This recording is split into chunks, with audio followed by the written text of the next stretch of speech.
কবিতা বলা হয়।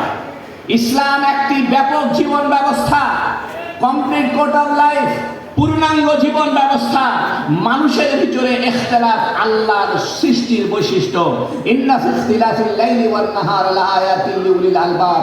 রাত আর দিনের পরিবর্তনে যেমন আল্লাহর সৃষ্টির বৈশিষ্ট্য, ইখতিলাফ হওয়া, বিচিত্র হওয়া, এটাও আল্লাহর সৃষ্টির বৈশিষ্ট্য। কেউ পীর মুরিদের দ্বারা নিজের ইসলাম করতে চায়, কেউ রাজনৈতিক অঙ্গনে ইসলাম প্রতিষ্ঠা করতে চায়, কেউ মাদ্রাসায় পড়িয়ে বড় মুহাক্কিক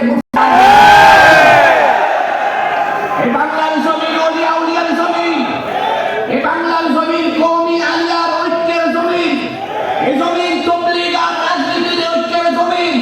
আমাদের ভিতরে কোন দিক থেকে কোনোভাবেই কোনো ফাটল সৃষ্টি হবে না যদি আমরা একমত থাকি।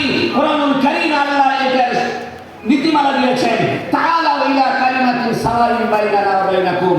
আসো ওই বাক্যের দিকে, তোমরা আমরা যেখানে একমত আছি, আমরা সবাই একমত আছি।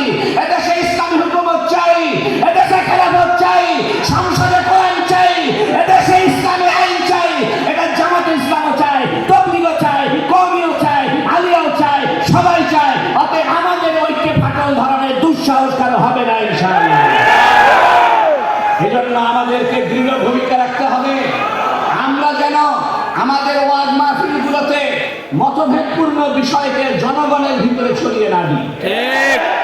আমাদের একটা বদ অভ্যাস হলো, আমি যাকে দেখতে পারি না তাকে তুলাধুলা করে ছেড়ে দিচ্ছি। তাকে চিন্তা করলাম না, সে তো আমার ভাই, তার কেবলা আমার কেবলা এক, তার কোরআন আমার কোরআন এক, তার রাসূল আমার রাসূল এক।